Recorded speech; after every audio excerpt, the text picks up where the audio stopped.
Chile, nuestro país se caracteriza por ser una nación vitivinícola. En el sur de nuestra capital y también al norte, podemos encontrar muchos valles en los cuales se trabaja y hacen vendimias. Esa es una de las características esenciales que tiene nuestro país.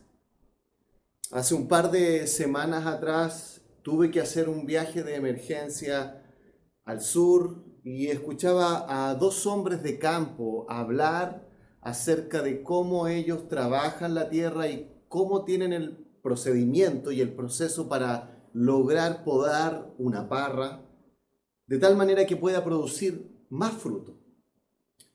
Y en el Evangelio, cuando se nos describe la vida del Señor Jesucristo, se nos habla de que hubo un momento especial en el cual el Señor se dirigió solamente a aquellos que eran sus seguidores cercanos. No estaban esas multitudes que a veces le seguían y que sabemos que después gritaban, crucifícale. No estaban los líderes religiosos que no tenían un genuino interés en conocer a Jesús, sino más bien en hacer preguntas capciosas para tratar de pillarle en algo. Pero ahí estaba Jesús con esos discípulos íntimos. Él los llevó, tuvieron la cena pascual, recordaron la Pascua judía, pero también mostraron y vieron que habría un nuevo pacto en su sangre. Y en el Evangelio de Juan, en el capítulo 14, versículo 31, dice el Señor, levantaos, vamos de aquí. Y muchos estudiosos dicen que fue en ese momento en el cual al salir de ese aposento alto en el cual estaban reunidos y caminar por las calles de Jerusalén, ellos se dirigían al huerto de Getsemaní a orar. Pero para llegar a ese lugar tenían que atravesar el valle de Cedrón, donde algunos señalan que en ese tiempo se tenían algunas parras. Y es probable que en una noche como esa hubiesen algunos pedazos secos de parras que tenían que ser quemadas. Y el Señor podría quizás haber visto esa escena y haber dicho esta historia que nos cuenta en el Evangelio de Juan en el capítulo 15. Y me gustaría leer los primeros 17 versículos de este capítulo. Dice, yo soy la vid verdadera y mi Padre es el labrador. Todo pámpano que en mí no lleva fruto lo quitará, y todo aquel que lleva fruto lo limpiará para que lleve más fruto. Ya vosotros estáis limpios por la palabra que os he hablado. Permaneced en mí y yo en vosotros. Como el pámpano no puede llevar fruto por sí mismo si no permanece en la vid, así tampoco vosotros si no permanecéis en mí. Yo soy la vid, vosotros los pámpanos. El que permanece en mí y yo en él, éste lleva mucho fruto, porque separados de mí nada podéis hacer. El que en mí no permanece será echado fuera como pámpano y se secará. Y los recogen y los echan en el fuego y arden. Si permanecéis en mí y mis palabras permanecen en vosotros, pedid todo lo que queréis y os será hecho. En esto es glorificado mi Padre, en que llevéis mucho fruto y seáis así mis discípulos. Como el Padre me ha amado, así también yo os he amado, permaneced en mi amor. Si guardareis mis mandamientos, permaneceréis en mi amor.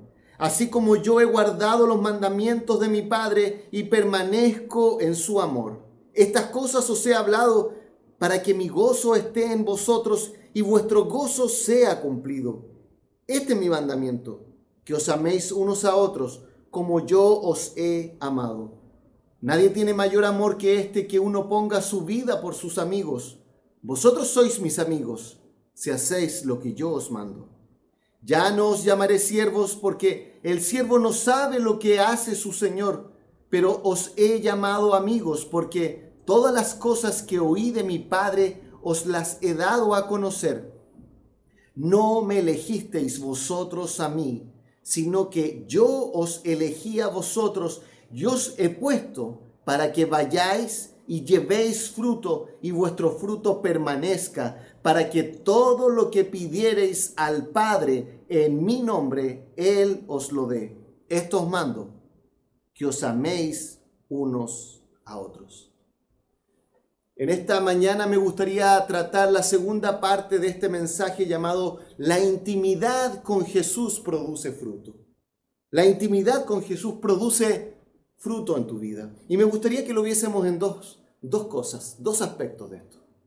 ¿Qué tiene que ver esto del fruto? ¿Qué se refiere el Señor con eso? Y en segundo lugar, ¿cómo podemos producir fruto? Acá nos podemos dar cuenta que el Señor habla de que la intimidad con Él va a producir necesariamente fruto en nuestra vida. La relación íntima, la relación invisible del cristiano con Dios se va a manifestar de manera visible y pública. Y el Señor nos va a decir algunas cosas en esto. En primer lugar, la intimidad con Jesús se manifiesta en tu deseo de glorificar al Padre. Fíjate en el versículo 8 y lo leo nuevamente, dice, en esto es glorificado mi Padre, en que llevéis mucho fruto y seáis así mis discípulos. Es algo interno que va a producir algo externo, algo íntimo que produce algo público. La intimidad con Jesús es una relación de confianza y cercanía con Dios, que, digamos, tiene como objetivo y meta final el poder exaltar a Dios. En medio de este tiempo estamos sumergidos en una situación de crisis a nivel mundial. Ninguno de nosotros tiene certeza de cómo esto va a terminar. Algunos hacen pronósticos, pero otros especialistas hacen otro tipo de pronósticos. Algunos son muy optimistas, otros son bastante pesimistas. Y no sabemos nada. Pero lo que sí nos damos cuenta es que muchas personas aprovechan estas circunstancias para acaparar cámara y llevar y atraer la atención de la opinión pública en estas circunstancias. De tal manera que el objetivo final no es tanto poder beneficiar a otros con sus políticas públicas, sino más bien concentrar la atención sobre sí mismo. Y mi querido amigo, lo que nos está diciendo acá el Señor es que la verdadera intimidad con Dios se basa en querer glorificar a Dios. Y es por eso que podemos preguntarnos, ¿cuál es mi propósito? Muchas personas a veces piensan que el cristianismo consiste en tener un bienestar emocional, en obtener una familia feliz y en lograr tener una red de apoyo de personas que, digámoslo así, tienen un buen vivir. Y si bien podríamos pensar que cada una de esas cosas son buenas en sí mismo, ninguna de ellas es la base y el propósito definitivo para nosotros fundamentar nuestra vida. Lo que el Señor nos está diciendo en este versículo 8, que nosotros debemos tener como meta, como propósito, como base en nuestra vida, glorificar a Dios el Padre. Y luego acá el Señor empieza a hablar acerca de a qué se refiere con esto. Porque podríamos decir en segundo lugar que la intimidad con Jesús se manifiesta públicamente en una vida fructífera. Fíjate lo que dice el versículo 2, dice, todo pámpano que en mí no lleva fruto lo quitará, y todo aquel que lleva fruto lo limpiará para que lleve más fruto. Y leo el versículo 5, yo soy la vid, vosotros los pámpanos, el que permanece en mí y yo en él, este lleva mucho fruto, porque separados de mí, nada podéis hacer. En estos dos versículos podemos notar un progreso que el Señor está hablando. Habla de que este pámpano, este racimo de uva va a llevar fruto, en el versículo 2. Luego dice que va a llevar más fruto y finalmente él dice en el versículo 5 que va a llevar mucho fruto.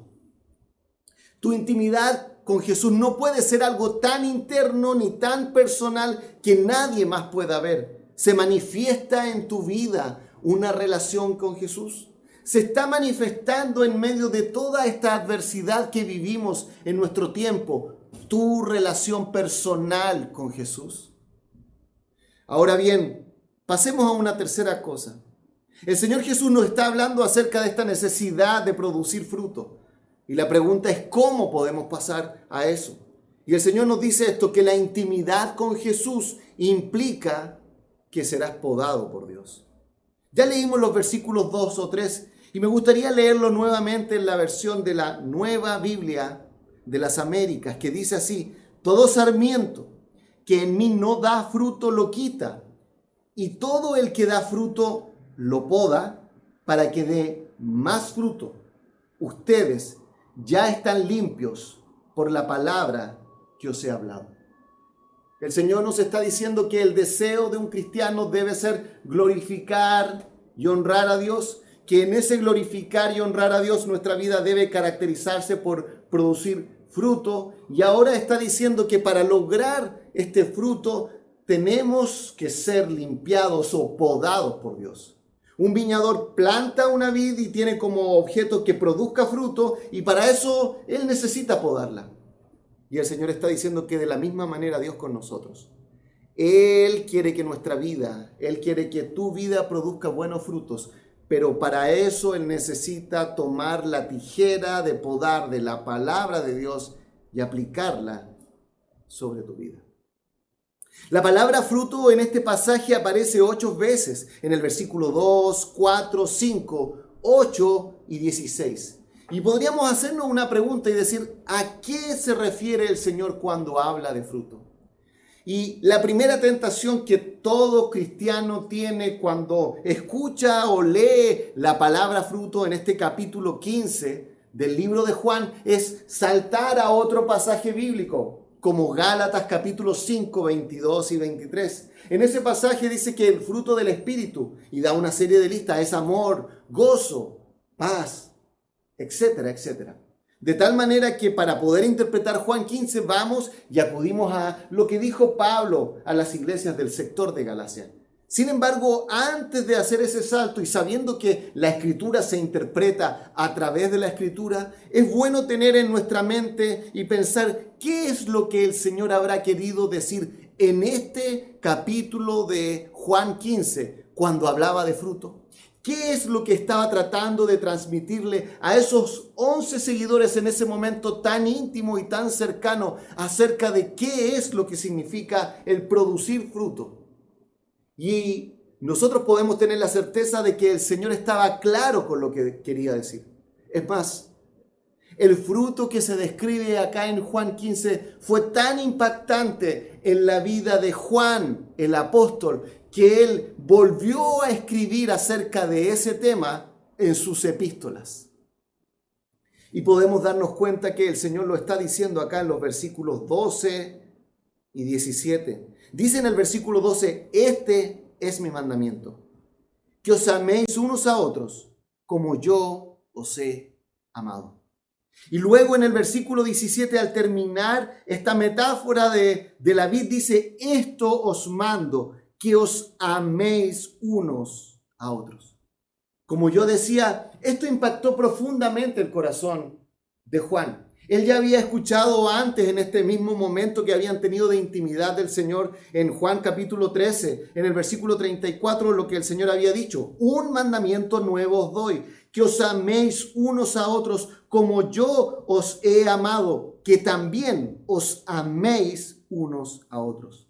Y como estoy diciendo, esto impactó profundamente el corazón de este seguidor del Señor, y él volvió a este tema en su carta de Primera de Juan, en el capítulo 2. Leo desde los versículos 7 hasta el versículo 10. Dice: hermanos, no os escribo mandamiento nuevo, sino el mandamiento antiguo que habéis tenido desde el principio. Este mandamiento antiguo es la palabra que habéis oído desde el principio. Sin embargo, os escribo un mandamiento nuevo que es verdadero en él y en vosotros, porque las tinieblas van pasando y la luz verdadera ya alumbra.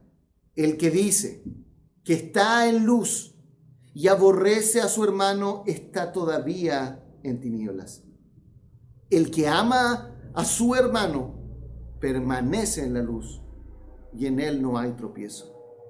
De tal manera que el Señor Jesucristo le está diciendo a sus seguidores que la evidencia de la relación íntima con Él se debiese manifestar en el amor que iban a tener entre los cristianos.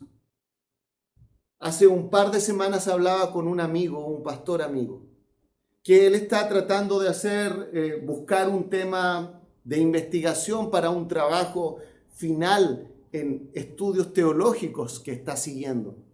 Él me mostró una lista acerca de temas y había uno que tenía que ver precisamente con Juan 13. Y él me mandó el título porque estaba buscando ideas para este tema de investigación y el título decía algo como lo siguiente: el amor hacia otros cristianos como evidencia de la genuina conversión. Cuando leí el título, la verdad es que me hizo reflexionar mucho. Me hizo pensar en que el Señor está tratando de demostrar que una verdadera evidencia de la cercanía con Él, de una verdadera comunión con Él, de una verdadera relación cercana a Él, no puede pasar sin pensar en los otros discípulos de Cristo.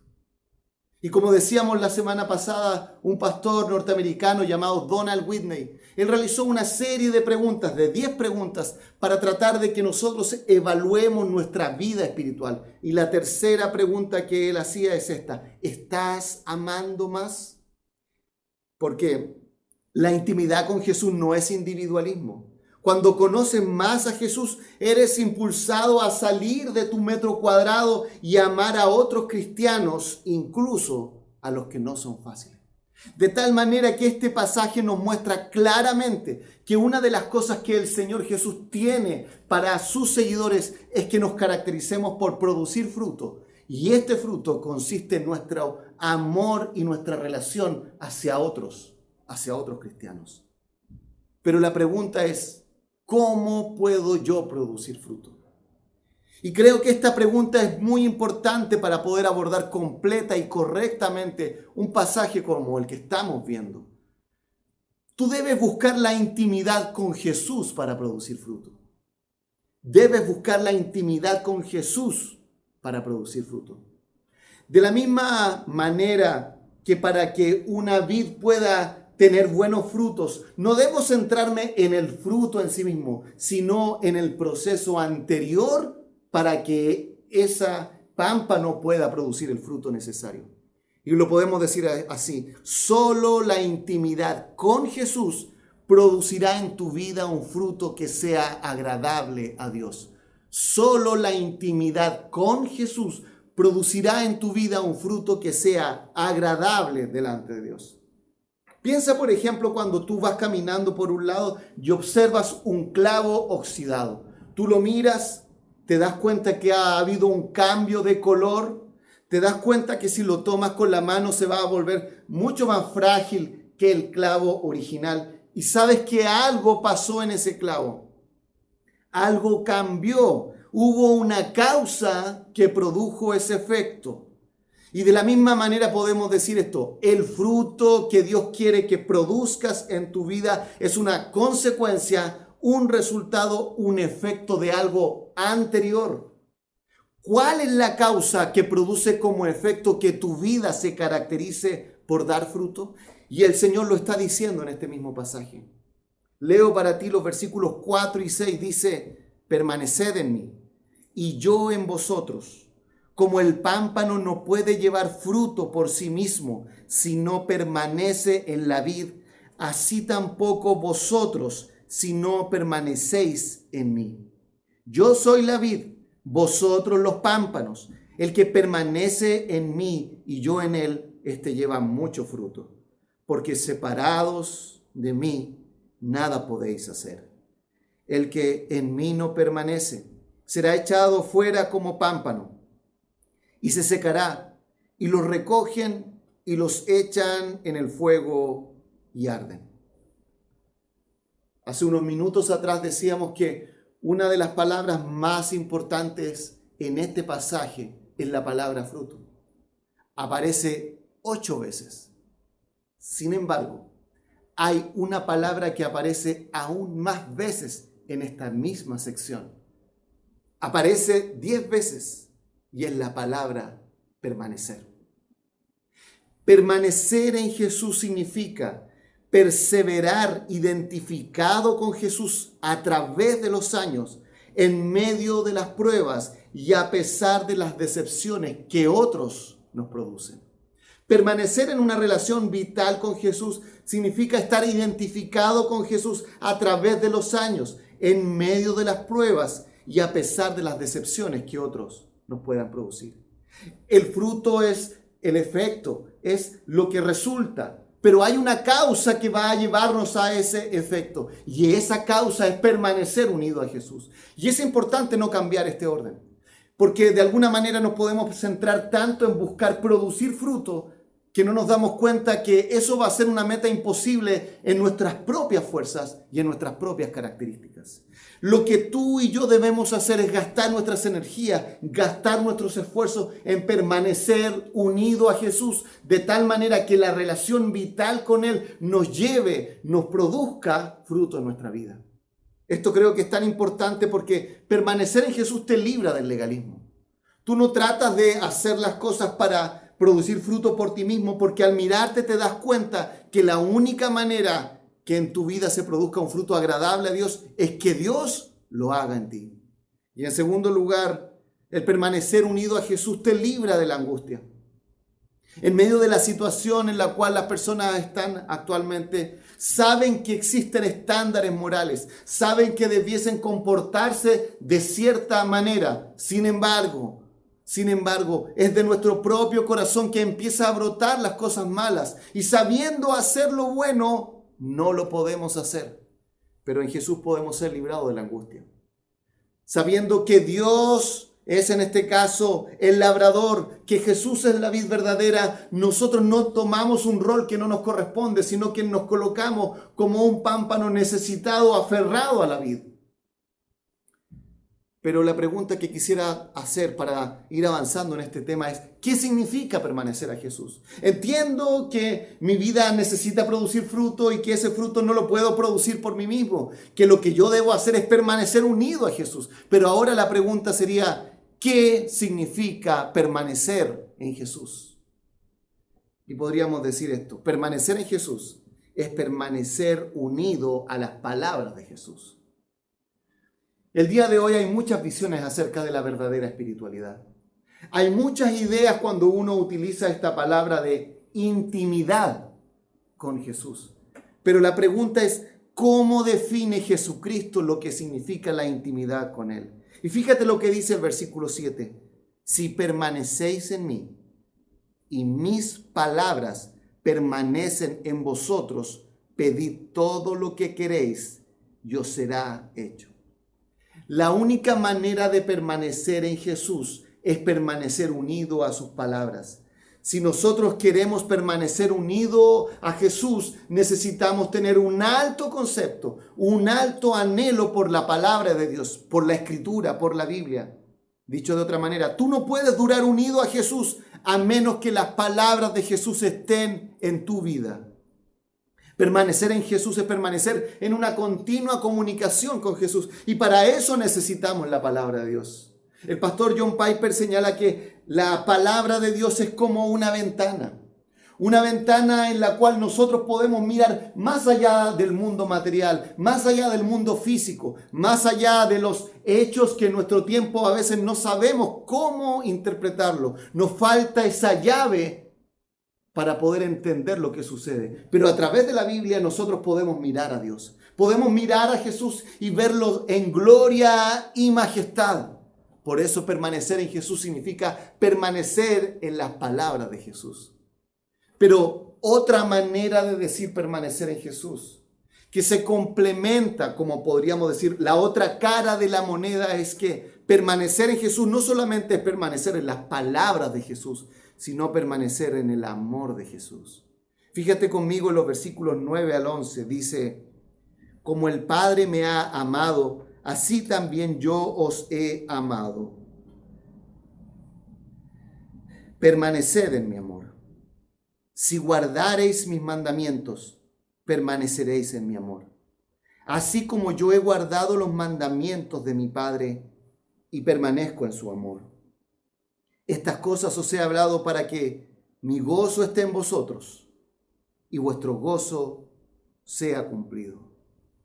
¿Permanezco en el amor de Jesús? Esto no se refiere al amor que Dios tiene a mí, sino en mi respuesta amorosa a ese Dios que ha tenido cuidado de mí. De tal manera que Dios quiere en tu vida que puedas permanecer unido a Él, y para eso necesitas la palabra de Dios y necesitas estar aferrado al amor de Dios y mostrar en tu vida ese amor. Los viñadores saben que una planta tan importante como la vid tiene una serie de ciclos y de etapas y de fases en su ciclo anual biológico. Una de las primeras etapas en este ciclo se conoce como el reposo, que sucede desde la mitad del otoño y en el invierno. En ese momento, si tú miras una parra, si tú ves una vid, te vas a dar cuenta que solo se ve algo café. No hay hojas, no hay fruto, no hay nada. De hecho, pareciera ser algo seco y muerto. Muchas veces en ese tiempo la temperatura del suelo no supera los 10 grados. Pero luego viene una segunda etapa que comienza en la primavera, que se llama el desborre. Si tú te acercas a una vid, te vas a dar cuenta que en las partes, digamos, donde aparecen estas ramas, empiezan a salir pequeños brotes. Ahí aparecen pequeñas y minúsculas hojas, y en ese momento, en ese lugar, está toda la información cromosómica de la planta. Y así van sucediendo distintas etapas. Pero antes de la vendimia, la etapa anterior se denomina la maduración. Y en esa etapa, cuando ya los granos de uva están creciendo y se pueden ver, empieza a ocurrir algo que pareciera ser invisible. Esos granos dentro de ellos que llevan este jugo de la vid empiezan a transformar el ácido en azúcar. Durante esta semana tuve 2 impresiones acerca del ácido del corazón humano. Acompañé a mi suegra a cobrar su jubilación y había una larga fila de personas de tercera edad haciendo lo mismo. Habían cerrado una sucursal, por lo tanto estaban en una que tenía menos cajeros y la fila era bastante larga. Me impresionó observar a estas personas pelearse unas a otras por tratar de tener el primer puesto, e incluso una tratando incluso de pasar por delante de los demás cuando otros no lo veían. Y la segunda anécdota pasó hace un par de semanas. Hablaba con mi madre acerca de un matrimonio de familiares que ya están fallecidos. Yo era pequeño, pero ella me contaba cómo habían sido los últimos tiempos de ese matrimonio. Y lejos de pensar en esa visión idílica de personas de tercera edad que están mejorando, esos últimos años se transformaron en momentos muy difíciles, de discusiones, de intrigas, de malos entendidos el uno con el otro. Y te digo esto porque la Biblia nos muestra claramente que el paso de los años no hace que el ácido del corazón humano se transforme en algo dulce. Mi querido amigo, el ácido corrosivo de tu pecado jamás se transformará en dulce azúcar a menos que estés vitalmente conectado a Jesús. Y mi pregunta es esto: ¿estás tú conectado a la vid verdadera? ¿Tienes una relación cercana e íntima con Jesús? Mi amigo, la reacción química para pasar de un ácido a un azúcar se llama caramelización. Y esa reacción es imposible que tú la produzcas por ti mismo. Por eso puedes orar algo como esto: Señor, el fruto de mi corazón es agrio y amargo, como dice Isaías 5. Rara vez sale algo dulce, pero Señor, ¿podrías tú, que eres la vid verdadera, producir el dulce azúcar dentro de mí? El único que puede transformar tu corazón es Jesús. Él fue a la cruz del Calvario para pagar por nuestros pecados, morir de tal manera que ya no haya culpa y la culpa no nos aplaste. Pero no solamente murió para que nuestra culpa fuera borrada, sino Murió en la cruz para que nuestro corazón fuera transformado, para que de nuestra vida brote algo que naturalmente no brota y que se produzca en nuestra vida cosas que jamás pensaron que estaban ahí. Por esto, porque nunca estuvieron ahí, porque es la obra de Dios en tu vida. Mi amigo, si tú has entendido este mensaje, acércate a Dios por medio de Jesús y dile, tú eres la vid verdadera, yo quiero ser uno de tus pámpanos. Padre, te damos las gracias a esta hora por poder estudiar lo que dice tu palabra. Y pido, Señor, que tú permitas que podamos revisar nuestra vida espiritual. Que no simplemente escuchemos un mensaje y pasemos de largo, sino que podamos analizar lo que está saliendo de nuestro corazón. Oh Señor, que nuestra relación contigo no sea una relación oculta, sino una relación que se manifieste en buenas obras, que glorifiquen al Padre y que produzcan fruto agradable a ti. Señor, pero si hay alguien que no te conoce, jamás en su vida producirá fruto, sino solo uva agria, amarga, para él y para los demás. Permite, Señor, que sus pecados sean borrados, que pueda venir a Jesucristo y que tú pongas en él el dulce néctar del Espíritu de Dios que nos alimenta con su savia y nos da todos los nutrientes para crecer. Te lo pedimos, Padre, en el nombre de Jesús. Amén.